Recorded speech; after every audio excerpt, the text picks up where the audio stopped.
In the cosmos, that is the world of jewelry, the subjects are as numerous and diverse as the galaxies that gravitate together in the jewelry planetary system that GemGenève has built.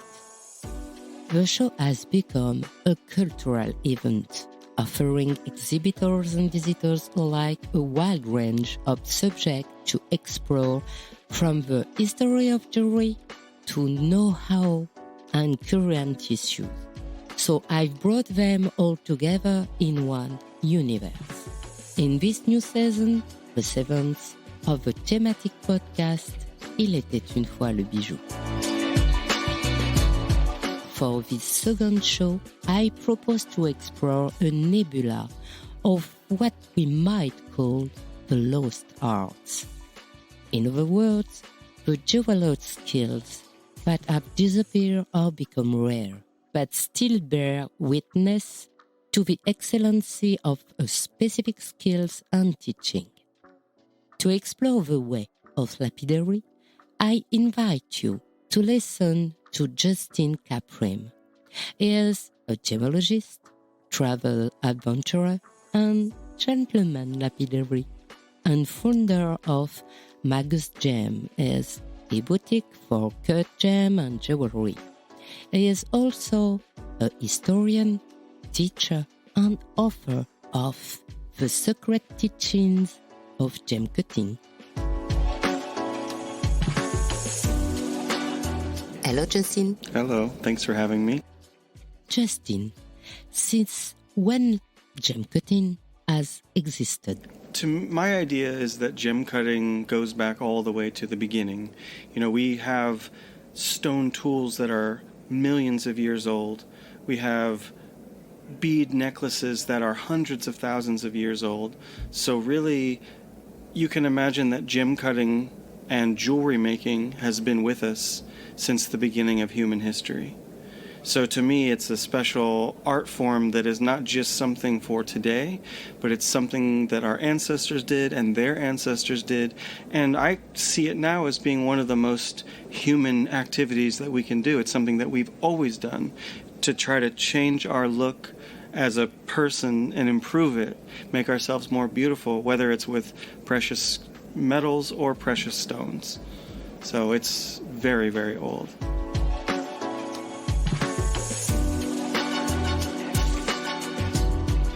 We know the first mummy had some pieces of jewelry and those cut gem with her. But when can you place in time gem cutting? Near the Middle Age? That's true. I mean, there's different types of cutting, and if we go back in time, we see the technology will change. If we go all the way back to the earliest days, we don't really know what they were doing. Maybe just rubbing two rocks together in a very simple way, to make a tool or whatever. But most of what we see today, like, for instance, the types of stones that we're seeing in the show today, we can follow that story back about 500 years. For the cabochon, we can probably go back about 3,000 years. If we look at the ancient Egyptians, they were using some cabochons. Maybe they were the first ones, I'm not totally sure. But for the story of the faceted stone, which is mostly what we're seeing in the shows today, that's coming from the end of the medieval period, so the beginning of the Renaissance. We're seeing a lot of new technology being invented, not for gem cutting, but for everything, new mechanical devices, new types of mills and mining, instruments and gear technology. And so as they're inventing some of these types of mechanical tools, some of them get taken by the gem cutters. They see these new innovations. If we make a wooden wheel and we can put a handle on it, now we can actually make a metal turning disc. Because before, if we go back more than 500 years, if you wanted to cut a gemstone, let's say if you were in medieval France, you want to cut a gemstone, you have to take a wooden stick and you attach the stone on it with maybe some kind of cement or glue, maybe from tree sap or clay or something, and you would have a piece of metal, maybe copper or tin, and you would just rub it with a stick. And it was very slow, and I'm sure it was very hard work, and it took a long time. So once they figured out that they could make a turning wheel with a gear, suddenly they don't have to go back and forth so much. They can let the wheel do the work, and so then their left hand turns this wheel and the right hand holds the stick at different angles. And now we're in the medieval period. And if we look at the medieval jewels in the Louvre or the British Museum or the V&A Museum in London, we can still find some of these old medieval jewels. Very simple. The designs of the faceting are very simple. A lot of them are still cabochons at that time. But as we move forward in time, from the 1400s, the 1500s, the 1600s, all the way up until today, the technology keeps getting better and better. First we figured out how to make the turning wheel. Then we figured out how to make a little mechanism to hold the stone so it's not just a wooden stick anymore. There's actually angles and rotation and something to help us be very, very precise, because we want to make something perfect. If we look at the paintings of the Renaissance, there's a lot of mathematics involved in how the painter lays out the scene. Maybe we just look at the painting and see a beautiful painting, but there's very specific techniques that they've used, not just for color, but also for the arrangement of the figures in the piece, with the golden rule and geometry is involved. And the same with gem cutting. The cutter looks at the stone and there's some mathematics involved. There's some geometry involved. There's special angles that they figured out as we go through time. First, they didn't know about all this. They were just trying to make something that looks nice. A square, a round, an oval, as opposed to the chaotic shape of the rough. But then, as we get farther from the beginning of the Renaissance, we're starting to understand more about mineralogy, science, optics. By the time we get into the 1700s, we understand that if we cut the stone with certain angles, it will shine. Whether it's a diamond, a sapphire, an emerald, they all have their own special angles, and they figured this out. By the 1700s, they figured that out. And their technology for holding the stone and cutting is getting better and better. By the time we get into the end of the 1800s in France, we've got almost the final development of the tool. We have the wooden stick. We've had this already for 500 years. And then we had a wooden cone that would hold the stick at a different angle. And now they've made a new device, which is what they're still using today. In French, they call it an évention. It's just a device for giving the stone different angles. It's very simple, but it works very well. It's fast. And once the cutter knows how to use it, they can cut the stone very, very fast. So this enabled the gem cutting industry to get bigger. And we see that when they made these new final machines in France, suddenly they're able to make very big factories. Before this, we didn't have big factories. We would have a small workshop, maybe 4 or 5 people, maybe just a husband and a wife. If we're looking at the story of France, a lot of the cutting is done at home in the mountains with a husband and a wife. One's on one side, one's on the other side. One does cutting, one does polishing, and they just have this big table in their kitchen and with the wheel and everything. But once they developed this évention, this new évention machine, suddenly we're seeing pictures from the end of the 1800s, and you've got 40 or 50 women in a big room with all these machines, and they're cutting on an industrial scale. Yes, I test and saw the tools in a lapidary workshop.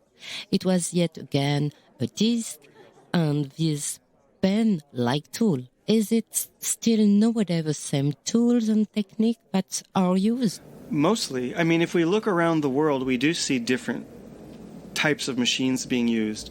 The machines that the Americans are using are quite different. The machine that the Swiss is using is different. The machines that the Japanese and the Sri Lankans are using are different. But this machine that you saw, which is the French machine, it's actually the most popular machine in the world. France made it, but because of history and how ideas move around, the British got it, the Germans got it, Eventually it moved to Thailand. Eventually it moved to South America, to India, to Israel. And now, today, if we look at all of the gem cutting hubs of the world, and in Thailand and India are the two biggest ones, Israel is also very big, they're all using a version of this French machine from 1885 or something like that. So this machine is quite important. Nobody really knows about it. It's not one that if you go into Google and type in gem cutting machine, it won't pop up because it's not the one that everyone knows from America, but it's the one that's sort of behind the scenes. It's the one that's powering the whole industry because it's fast, it's accurate. It takes a long time to learn, 5 or 6 years to become a good cutter, but once you've done your training, you can cut many stones in one day. I mean, I think in Thailand maybe one cutter can do 20 stones in one day, which is amazing, because to me I can do 2 stones in one day. But they're very, very fast, and they're doing good work.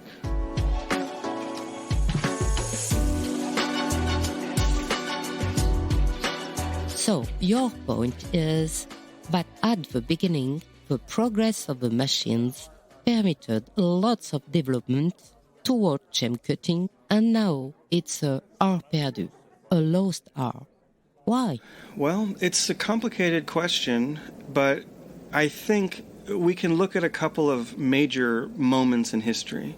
If we follow the trajectory, and really we can follow the same story going back almost 500 years, you can follow the machine and see it evolve and evolve and evolve, and most of the story is happening in Europe. And France is a big part of it. Germany's a big part of it. And we watch this technique evolve. We watch the machines evolve. We can see the style of cutting evolve. Because at first the stones are cut in a very simple way. And they get more complicated and more complicated. And today they're as complicated as they've ever been to give you the most brilliance and color and luster and sparkle. But around the 1970s, something happened, and this is not just for gem cutting, it's almost for all industries. It's whenever the East opened up, right? Travel and communication became easier between America and Europe and Asia, and we start to see a lot of industry moving to Asia. It happened in gem cutting, it's happened in clothing manufacturing, it's happened in technology. All the computers that are made now are made in China or made in Taiwan or whatever. Cars. Most of the industry today, of whatever industry you're in, is made in Asia. So if we think about the gem cutting tradition or the jewelry tradition, because this is happening with goldsmithing as well, so much of French jewelry is made in Thailand. I've seen them making it, even though it's made in France. Some of it is made in Thailand, and because they've exported all that work over to Thailand or India or wherever, we don't have so much demand in Europe or in America. The same is true in America too. If you're in New York, you don't have so much demand for gem cutting in New York because everybody's buying stones already cut in Asia. And if they need to be repaired, hopefully you have a local person, but if you don't, you have to send it somewhere else, maybe to Thailand or Sri Lanka to get it repaired. So in Europe, now we see the number of cutters is shrinking. Ever since the 1970s. The cutters in London, who I know very well, there's 3 of them, 3 of the old cutters. They're about 85 years old. They're about to retire. They were the last generation in the 1970s to do the proper apprenticeship program like the old traditional way. And after that, they didn't do any more apprentices. They didn't do any more apprenticeships. And because of that, they have no young people. They have no young people to take over the company, so they're going to close. In France, it's a little bit different because they still do train cutters, and I've seen younger cutters here, and Geneva as well. My wife Victoria did the apprenticeship in Geneva. She was the last person to do it. Then they ended it. So she was the last Swiss cutter, her and one other guy that was with her. And so they were the last ones to learn the Swiss technique and use the special machine that they've developed for the Swiss watch industry. So part of the reason is because so much of the manufacturing has moved over to Asia to keep the prices low, they don't have a demand here anymore. But the strange thing is, in Asia, where I've been living, because I've been in Thailand for the last 6 years, The same thing's happening in Thailand. All the cutters are getting old. They're always 40, 50, 60 years old. I never met a cutter in Thailand who was 20 or even 30 years old. There's no young cutters there because they're not training anyone either. I don't know why, but something bad is about to happen for the world, I think, unless something changes. We need more gem cutters to be trained, but the only way to do that is to allow young people to come in, whether you're in Place Vendôme in Paris, or here in Geneva, or in Siloam in Bangkok. You need to be able to bring in young people and teach them. But of course, you have to make it interesting, because now there's so many other jobs. Gem cutting is hard. It takes a long time to become good. If you want to become a good gem cutter today, and you're maybe 18 years old or 15 years old, you're going to have to practice for 5 years before you're ready to really do the job and ready to get paid to do the job. So if you have to do so much work as a young person, and young people have less patience than we do now. So if you're 18 years old and and someone says you have to sit here for 5 years and learn this thing, and then we will pay you well. Okay, that's hard, because they can work at the mall, they can work at the grocery, they can work at any other type of job that's starting on day one. You can make the full salary, and you're not in apprentice mode. If you want to make jewelry, you have to do apprenticeships as well. That's another of these ancient skills that maybe is getting lost. But I think because the gem cutting has always been so secret, everybody knows about goldsmithing, because the goldsmiths are always traditionally the ones that sell the jewelry. So if you look in history, the history of France, the history of England, there's always been a battle between the lapidaries and the goldsmiths. The goldsmiths want to control everything, and they are always the face of the jewelry because they're the ones that sell it to the customer. The gem cutter is always the secret guy in the factory, in the back, somewhere. We don't show him, we don't talk about him or her. And so if you're a person coming into the gem trade, you won't hear about the gem cutter. You'll hear about gemology, you'll hear about the jeweler, you'll hear about the gem seller, but the gem cutter is like a secret that they've always kept. And now it's become a problem because the gem cutter cannot find an apprentice. Even the gem cutters I know in London and Paris that want to find apprentices, it's not easy, because how will a young person find them to contact them? Unless someone has grown up around the gem trade. And this is how Victoria started. She was very lucky. She grew up right outside of Geneva. In the mountains of the Jura, there's a long tradition of gem cutting, and in Geneva there's a tradition of jewelry and watchmaking. So she was able to see this at a young age, and so when she was 14, she did an apprenticeship. She knew that she wanted to do that. But for me, I grew up in Chicago. There is a gem cutter in Chicago, but I never knew that. I never saw jewelry. I never went to a gem show. My parents were not involved in the gem trade. So there was no possible way for me to even know, as an artistic kid, that there was a job out here for me that I would love to do, because this is the job that I have now. But it took a long time for me to find it. It took 30 years, I became a gem cutter when I was 30, and only now when I'm about to turn 40, I've become a good gem cutter. So I'm old for this trade compared to her, and compared to other people that maybe started learning when they were a teenager. But for some other young person, or even a person like me who started at 30, how will they know about gem cutting? Nobody's talking about it because it's a secret. And so this is what we've been trying to do, teaching people to cut, making books, making videos, and trying to just educate not only the trade, but also the regular customer who doesn't know anything about gem cutting, to try to just show them our world. Because even though it's a hard technical skill, for someone who has a creative passion, it's wonderful, because you can actually make something beautiful and get paid.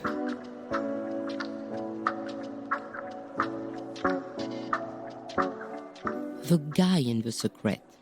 If you gave him every day the same job to do, cutting a little Bryant and then a bigger Bryant cut, isn't it a bit boring? and except some genius like you and Victor Tuzlukov that can do gems with a lotus shape or lion cut, is it always the same brazed cut? Yeah. And you know, but the thing about that is, it's not always about the cutter. I mean, it depends on who's doing the cutting. But, you know, our company, what we do, part of our work is to take other people's stones and cut them. So if they give them to us and they say, you do whatever you want, we will do our dream. But almost never are we allowed to do that because they have a very specific idea. Because when we come to GemGenève or when we come to any show in the world, we, as you said, we always see the same cuts, ovals, rounds, cushions. They always have the same kind of faceting pattern. I mean, you know, one of the projects that we did during COVID was this book about gem cutting design.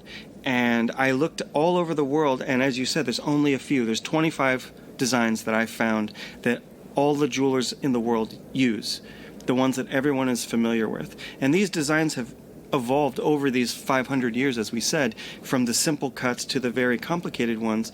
But now we've sort of hit a stasis for about 100 years now. All the cuts that we're doing today, you know, in the trade at least, are the same old cuts that they were doing 100 years ago. They haven't evolved in Europe. But we do see new cutting happening, and the challenge is, I mean, there's a lot of new cutting happening. I don't think you're going to see it in GemGenève necessarily because the Europeans are very traditional in how they cut. You know, the Germans do it a certain way, the French do it a certain way, but they kind of always do it the same way, as you said. But when we look into America, we look into Australia, maybe a little bit even into Russia with Victor, we are seeing some very, very innovative designs where they're combining cabochons, faceting, carving, and, you know, these very intricate patterns that are engraved into the stones in a way that we've never seen before. And this has already been happening now, at least for 20 years. I mean, even the Munsteiners in Germany were doing this in the 70s, but it's only very slowly penetrating into the market. Yeah, I think in the 1990s there was a wave of concave cutting that went through the market, and then it went out. Like it was a fad. Somehow people got very interested in these curved facets and the strange kinds of patterns that they make. And Thailand got all these new machines to do it, and India did as well. And then I think by 2005 or something, the trend ended, and we don't see that kind of cutting in European shows anymore. You do see it in America a little bit, but it's very much a niche inside of this niche of gem cutting.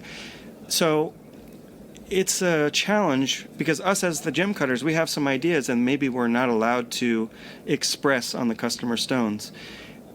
And the jewelers are always thinking about what will sell, right? So if they make something that's too crazy, too innovative, maybe it's too different and the final customer won't buy it.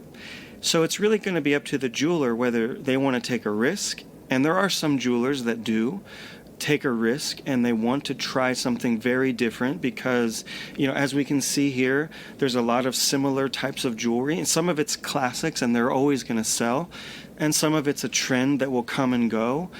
And so it's going to be up to the jeweler, really. It's in the control of the jeweler, as it's always been, because they're the ones that have to face the customer. It's rare for us to, I mean, we do speak to the end customer, but our clientele is so small, you know, compared to the hundreds of people that are in GemGenève. They won't find us. You know, we're the smallest person here, but for our customer, you know, we like those customers that will let us experiment, let us try new things, let us make a strange shape. Because a lot of times, you know, we see the rough stone, we know how to make the best stone, but sometimes the best stone is not an oval or a round. It's a strange shape that nobody's ever seen before. And if we make that shape, it will be the best shape for that stone, but it might not be the best for the customer because they can't imagine seeing a stone that looks like that, you know, some strange outline or whatever. Of course, the client most often wants brilliant cut, but those aren't really worth a lot. Maybe the gem cutter could educate the maison of high jewellery so that the client can be aware of all the choice, because some people have no idea of what gem cutting can offer. Yeah. Yeah, I'm sure that, if you look at the typical customer of, let's say, Van Cleef and Arpels, they've never seen this type of concave or fantasy cutting that we're seeing happening in America. And I'm sure that someone in Van Cleef or any of these big maisons has seen this type of cutting, but maybe they're not convinced yet that this is important for the market here. I think in America we might see a little bit more experimenting with these new types of designs, because the cutters over there are winning awards doing them. The Spectrum Award that they give in the Tucson show, I saw several of these types of fantasy cuts happening there, and some of them incorporated into jewelry already. So I think maybe it will just take more time. And of course the final customer has to see it. So hopefully by me making YouTube videos and you making podcasts and people taking photos of the new things that are happening, maybe in the underground part of the trade, the quieter part of the trade, the creative part of the trade, then they'll start asking their jeweler for that. And then the jeweler then has to go out and find it. And then they find someone like me who can cut a custom shape or a unique piece that no one's ever seen before. I mean, there is a market for that. It exists. It's just it's not necessarily the big European market. I think it's a collector's market that so far I've seen it be mostly in America. I think it's like the tutti frutti at the beginning. One person is enough to influence the market and change a lot. Yeah, but then as soon as one person who's influential enough makes enough noise, and now we have Instagram and Facebook and all these other ways of spreading news. If one influencer decides they love this crazy new piece, who knows, it might be on the cover of a magazine within 1 year. I mean, this style. So yeah, it's possible. I think it's likely. Things move fast and everyone's always looking for the new thing, whatever that new thing is. So if the new thing can come from creative gem cutting, but at the same time, and as an American who spends a lot of time in Europe, I'm really looking at these two different worlds, because I see the American world of jewelry and gems and the European world as being very different. They're in very different stories. And the European story, because it's so old, it's 500 years at least of doing these same types of designs, they love it. I think they love it. They love seeing this. They're very familiar. It's comfortable. And the cutters know how to get the best with those designs. I think the European cutters that I talked to, the master cutters, when I show them some of the innovative American stuff, it's not appealing to them. But maybe in time it will be. Or maybe as new cutters come through the training programs in Europe, I think that is true, because I know cutters in Paris who are younger, in their 20s and 30s, who are also looking at some of the innovative American things, and they want to do that too. So they have an appreciation of the classics, the tradition, but also the new and the innovative. And I think that's the best attitude. The Americans don't understand the classics at all. They don't have an appreciation for what France has mastered. The old French, the master French, don't have an appreciation for what the Americans have innovated. But the younger people who are in both worlds, like myself, I think those are the, and hopefully some of those people are the customers too, because we need the customers to want to buy those stones. But hopefully, that has to be what happens, because as you said, it gets boring. If your engagement ring looks the same as your mother's and your grandmother's and your great-grandmother's, well, it is boring. And people are changing the settings a lot, but they're not always thinking about that they could change the stone. They could, not to change the stone, but if they wanted to recut grandmother's stone, it doesn't have to be an oval anymore. It can be a geometric shape. It can be anything. It can be whatever you want, within reason, but I think they haven't thought about that very much yet, because always the advertisement is about the gold. It's never about the shape of the sapphire or the diamond. It's the gold. And then, of course, if we look at the world of diamonds, they're so much more locked into the tradition than colored stones. Because with the colored stone, if I make a crazy design, but it's beautiful, it's okay. If you make a crazy design in a diamond, it has to go to the laboratory. They're going to give it a grade, a cut grade. And if the grade isn't XXX or whatever, it can't sell because everyone's looking at these cut reports. There's no cut report for colored stone, so we have a lot of freedom, actually. The diamond world, I think, is already...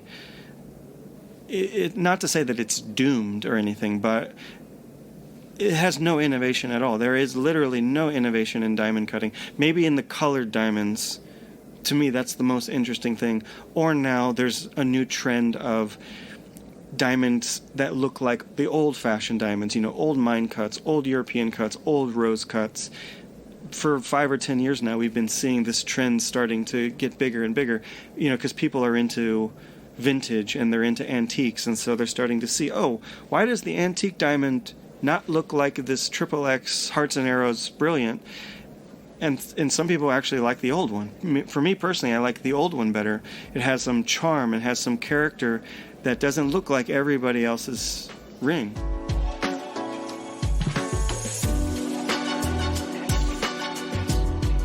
You were speaking about the rose cut. However, on a painting I saw, Isabeau de Bavière had a big diamond table cut, but nobody is wearing that now. I think it's charming and it's not that difficult to cut, right? You're right, but I think there's at least one person here at this show that has some of these sort of old table cut or portrait. Most of the ones that they're doing now that are like that are portrait cut. They're very flat on both sides. They have no sparkle in the way that we'd normally see a diamond. It's almost like a piece of glass with like a little border around it. But this was a cut that was popular, back in the 1500s, and there are a few people that are doing it today. Not many, but I think out of this whole show, maybe one. But we do see there's a couple people that I follow on Instagram from the diamond world, and I really appreciate what they're doing because I think the diamond world must be so stuck. It's so stiff. It's very hard for them to make a change. And for the people that are making those changes, whether it's looking back in history or maybe innovating something for the future, like, Hearts and Arrows is probably the last big innovation that we all know about. I think that only came in the 1980s, so it's not so old. And I know that there are some diamond cutters that I've talked to who are outside of the commercial realm, who are doing innovative things.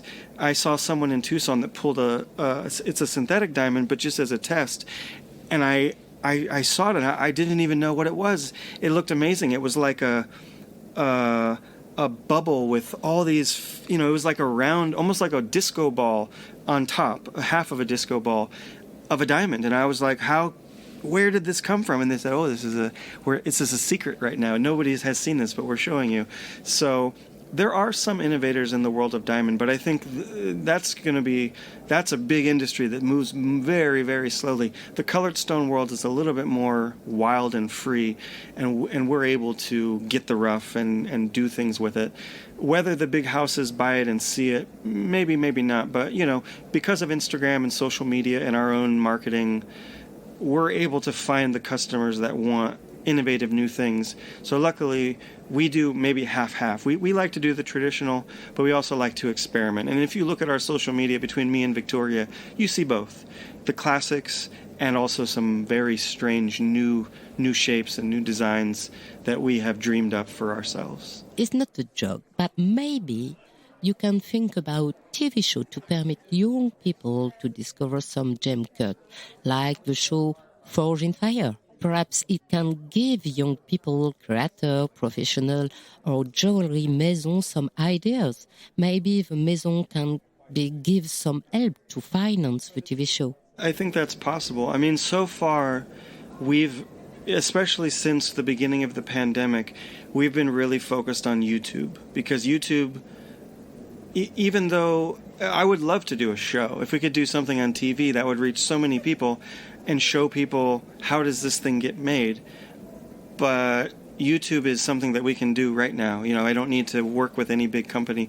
So we've been really focused on trying to make really interesting videos for YouTube that show the behind the scenes, how does a stone get made, but also to talk about my own experience as a cutter, because I think that if I want to attract new people to the cutting trade, I need to show them the beauty of cutting, which I think anyone can get that. You see a precious stone and it's sparkly and colorful and you're interested in it.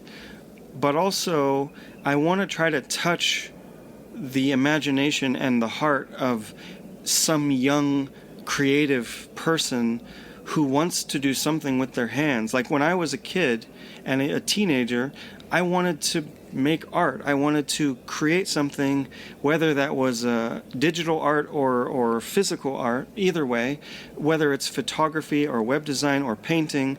But people want to make things. Lots of people want to make things. But to try to find a job where you can get paid to be creative and make things, it's hard to find. I think it's hard to find. Jewelry is one. It's a great example where you get to make things, you get paid, you have a lot of respect for your work, and you get praise. Gem cutting is one. But for me, I tried many things. I did sewing for many years, and that was not a good job. I did music for a long time, and that was very rewarding, but you can't make money. I mean, some people make lots of money, but for me personally, it didn't work.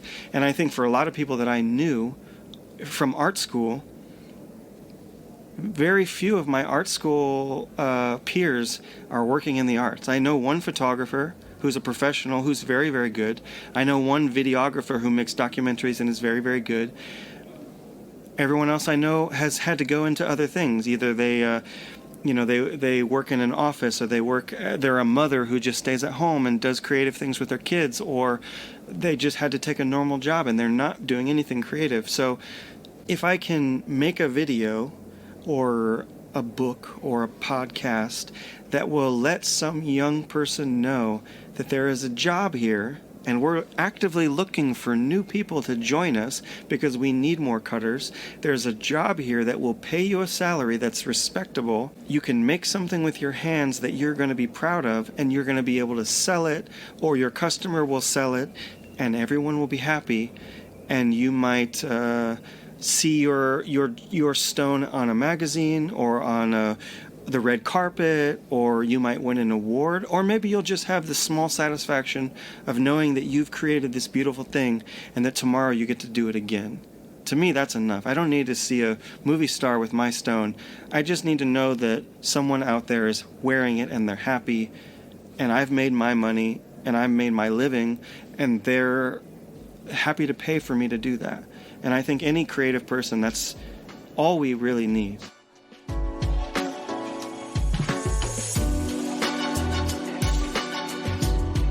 What is the cutting of a project you were the most proud to realize? Oh, yeah.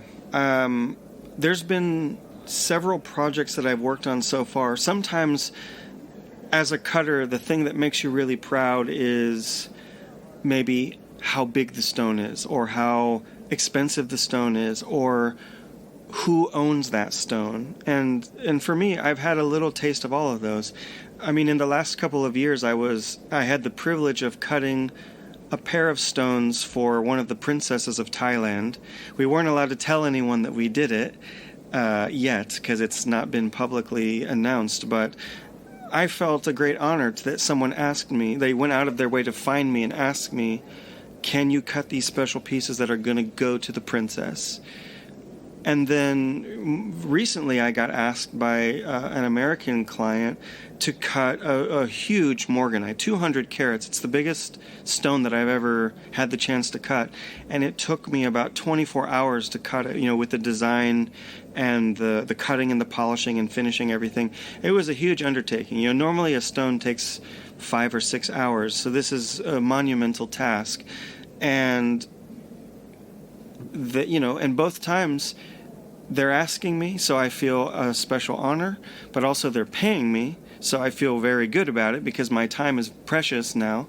And then when it's finished, I get to see, it's also beautiful. It's not just like I built I don't know what you would build, a model for architecture or something. I built the final thing. I built the stone that's going to go in the jewelry that's colorful and sparkling and beautiful. So anyone that sees that stone, even if they don't know anything about me or who cut the stone, they will also fall in love with that stone as much as I fell in love with it while I got to cut it. So, yeah, those are the things that make me proud, but also sometimes just smaller things, trying a new idea, a new experiment for cutting and testing it and seeing that it works. Sometimes just a little thing, and maybe it doesn't even sell. Maybe I don't even sell it. It's just a demonstration. But sometimes that's also, as an artist, it's very satisfying to experiment and see that your idea is correct, and that your experience and education so far has trained you how to make something that has never been seen before.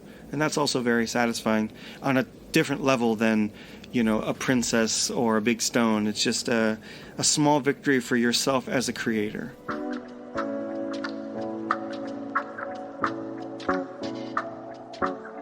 Do you have a wish or an advice to a young gem cutter? Yeah, I wish that we could find more people. First of all, we have a school where we're training people. We've been training gem cutters now for more than 5 years in Thailand, and now we're moving that school in between Europe and America. So we're actively looking for new people that want to get into this. And we're hoping that since we're now closer to the end market, we actually want to take apprentices in and train them more on a more long term. So personally, that's my wish, is to find the people that are looking for that experience and for us to give it to them. But for all the other cutters out there that maybe I will never see or talk to, I would just encourage them to, keep practicing, keep trying, keep experimenting, learn all the different skills, because if you want to be a good gem cutter, you need to know more than just one thing. Faceting a stone is one thing. Making a cabochon is one thing. Doing a repair is one thing. And also working with the customer is another thing. I know a lot of gem cutters that cannot work with customers because the communication doesn't work somehow. So, as a gem cutter today, especially if you're an independent cutter like we are, we have to know so many things, photography, social media, communication, how to come to a show like this and represent ourselves, on top of the actual skill of gem cutting, which is already very hard. So I would just encourage them to just keep trying, and make community. That's the important thing as well. If you're a lone gem cutter, then you can only go as far as your imagination. If you know one more cutter, then that's two people's imaginations together. You can talk and dream and create new things. And then if you can find a group, a club, or whether it's a gem cutting club like we have a lot in America, but sometimes it can just be a club of appreciators. Maybe they're not cutters, but they're people that love jewelry. People that get together and go to shows and make events. I know a few different groups like that around the world, and those are the groups I love talking to, because they are absolutely obsessed with gems and jewelry. They're so passionate about it, and they really critically look at things like an art lover would. Someone who loves a painting or loves painting will slowly learn everything about painting so they can appreciate it better. And someone who loves jewelry will slowly learn, about gemology, about cutting, about making the jewelry and goldsmithing. The longer that you go down the journey of being a connoisseur, the more that you're going to appreciate very subtle things. And when it comes to gem cutting, almost everything is subtle because it's so small. Do you have anything else you want to say? I'm not sure. Well, I'm very happy to be here. I'm happy to be part of the GemGenève experience, because so far it seemed, because we do a lot of different shows, and not always as an exhibitor, but giving talks or doing demonstrations.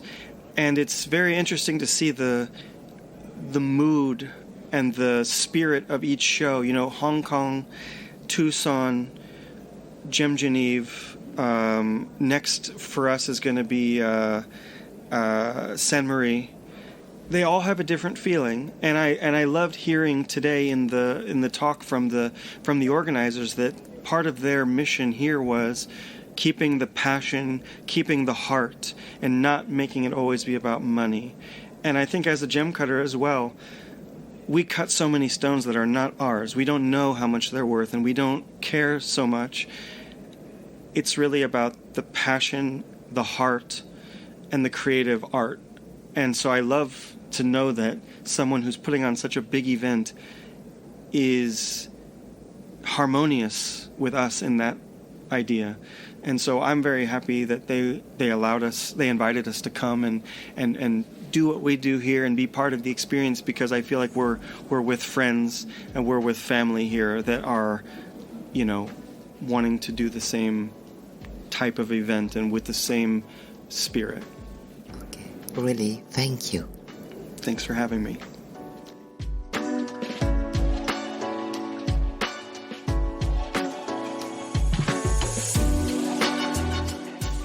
Thank you for listening to the episode of GemGenève Universes.